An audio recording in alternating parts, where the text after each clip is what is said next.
Mnogi se i danas sjećaju legendarne vjeverice Zagija, maskote Univerzijade 1987. godine, koja je ugostila gotovo 4000 sportaša iz 122 zemlje sa svih kontinenata. Ove godine će Zagreb i Rijeka biti domaćini brojčano još većeg studentskog sportskog natjecanja, pa je Zagi dobio nasljednika. U sljedećoj priči upoznajte Hrčka Hrkija, te autore koji su osmislili maskotu, logo i slogan Europskih sveučilišnih igara.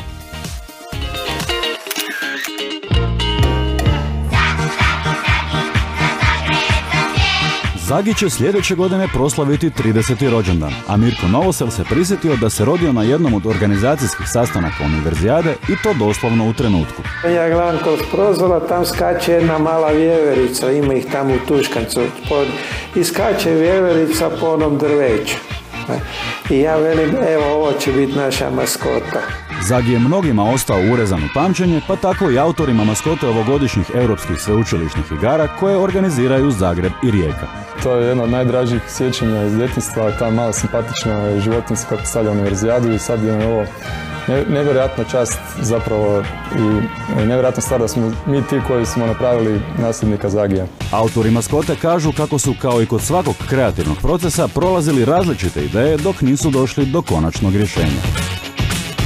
Neke blesave, neke što bi svakom prvo palo na pamet, ali neko je sve to išlo prema tome da je najvažnije u sportu sudjelovati, zabavljati se i tako dalje i neka životinja koja nije superiorna atletske građe, a da ima taj sportski duh. Hrčak nije neka dominantna životinja, malena je životinja, nije atletske građe, ali je najpoznatiji po svom glavnom obliku zabave, a to je trčanje. Nakon što su bili zadovoljni svojom maskotom, rad su predali na javni natječaj, a 64 pristigla prijedloga, 9-člani stručni tim je sveo na uži izbor od 3. Hrvatska javnost je putem medija i društvenih mreža odlučila da je njihov rad najbolji, a ime Hrki nadjenulo mu je 30-ak poznatih hrvatskih sportaša. Iznenadilo nas je i ne znam, ko što je rekao Matija, drago nam je, velika je to čast i tek sad kad se igre bliže tom početku, kad to sve kreće, tek sad vidimo koliko je zapravo to bitna stvar. Uz maskotu, neizostavan dio svakog sportskog natjecanja su slogan i logo. Ovogodišnje igre će se održati pod motom Srce vjeruje, um ostvaruje Jurice Dolića, koji je autor i vizualnog identiteta.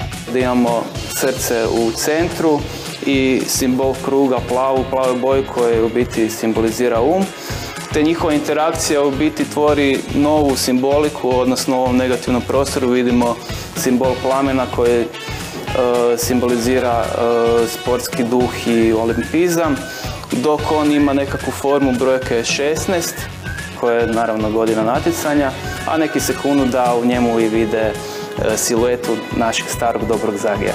Uskoro će biti gotova i himna igara koju je otpjevao Damir Kedžu.